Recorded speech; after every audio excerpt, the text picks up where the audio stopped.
Welcome back to Shahrazad's Secrets. I'm your host Badr, and with me today is Hassan. Tonight, we will be delving into a matter of great controversy, the very origin of the night stories. Thank you, Badr, for having me here today. There's perhaps no topic more intriguing to me than that. Well, let's see.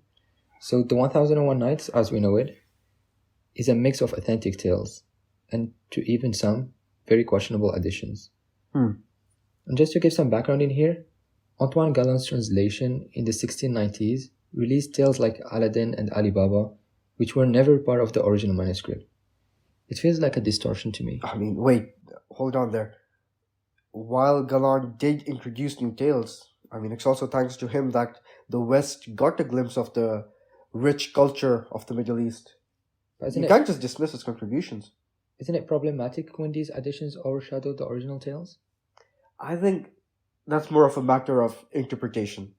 Actually, there's a clip that I'd like you to hear from a leading expert in the field, Professor Paulo. For sure. And Aladdin were more successfully spread around the world than any of their European counterparts, that, they conquered the world through the quality of the story. Do you think that that's true? Yeah, and I wonder sometimes if the fact that it was an Arab storyteller and a Frenchman writing the stories down and they were both contributing elements of it. So the Frenchman was certainly trying to render it in his style, but the stories and the characters and the sort of interior monologue and the motivations came from the Arab. Maybe there's something about this syncretism, which made the stories a bit more malleable, and the settings, which later might seem exotic, but they may have helped these stories travel, because a lot of people from Brazil to China associate the Middle East with trade and commerce.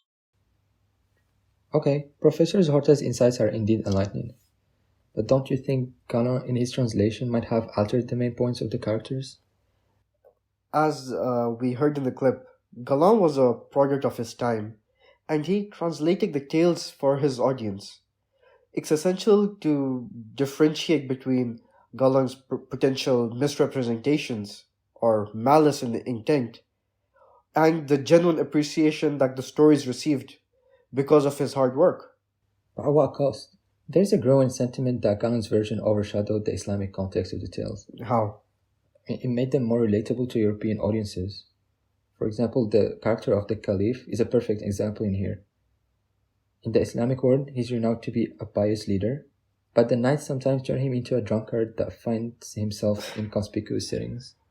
These things can lead to a less accurate portrayal of the Islamic world, back then and even now. I think that's a hefty claim.